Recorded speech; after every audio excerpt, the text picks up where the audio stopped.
The 2008 recession showed us one thing for sure, and it is that the housing market is wildly more influential on the economy than we ever thought. The housing market as a whole is a small percentage of our GDP, but it is so impactful on our overall economy. And that's what we found out through the 2008 housing crisis, was that we saw a housing crisis plummet us into the worst financial crisis since the Great Depression.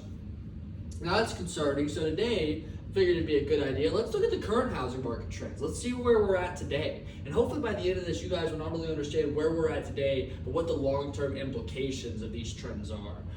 We're going to go through, like I said, and give you a snapshot of today, show you some stats about what the housing market looks like today, but we're also going to see what does that look like for the future of the housing market. And then we're going to go one step deeper and say, well, what does that look like for the economy as a whole as we move forward? One good stat to go ahead and start us off before we jump into the snapshot is that a Harvard study that was recently published in a NerdWallet article, this was published in 2024, it showed us that over half of renters are now obligating 30% or more of their income towards rent. And I want to start with that one because I think that's the most important one. We'll move on to some wealth stats here.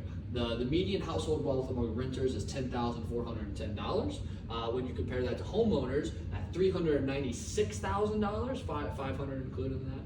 It's a pretty big disparity. We have a pretty big issue here between renters and homeowners, but this is going to be skewed due to home equity being included in their wealth statistics. When you exclude home equity, you're left with about $73,500 as the median wealth for households of homeowners. So still a pretty big disparity between your rent and your homeowners.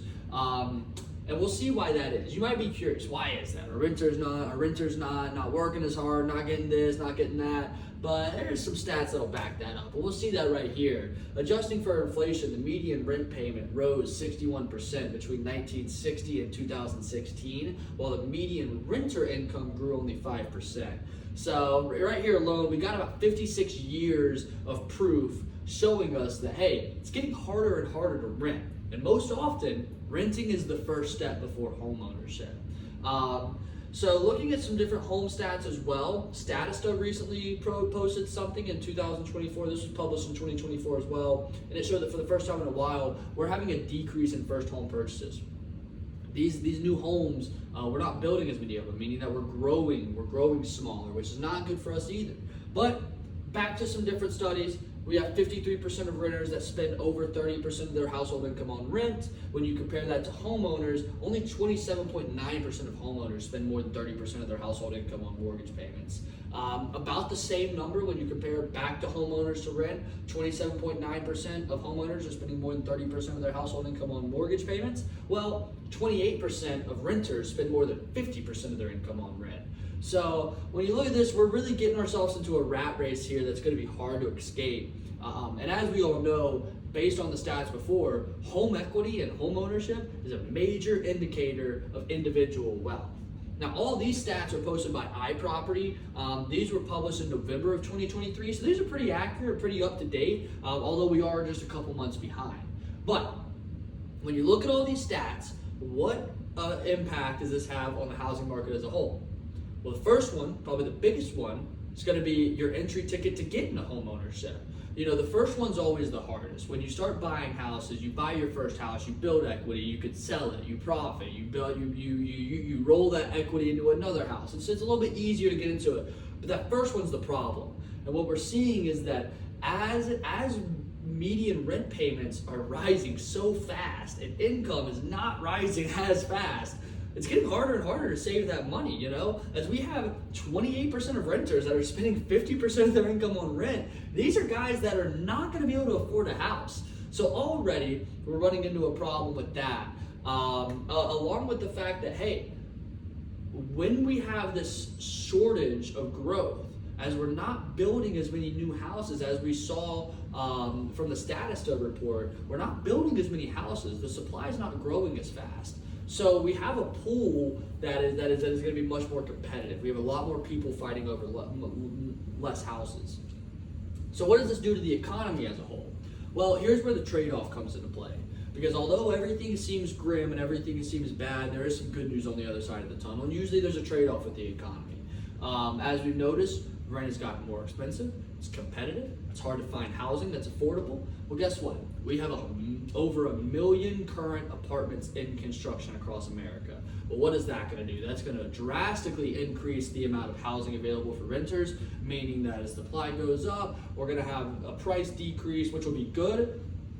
Hopefully we'll have a price decrease, that's the hope.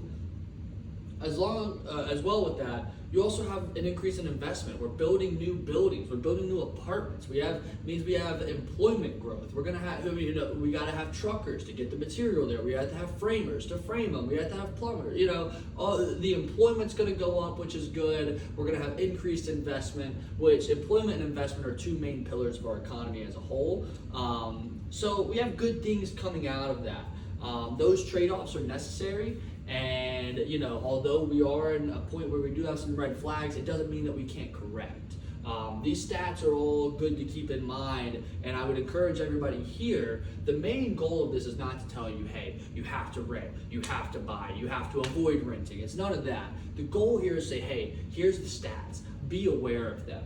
Because guess what? These trends are the difference between making and breaking for a lot of people. We all grew up in the 2008 crisis. Most of us did. Most of us were some of us were a little bit older, but we all experienced it. We saw the pain that it brought some of our family members. We saw the trouble that it brought for some of our family members. So the goal is to say, hey, look at these stats, look at these trends.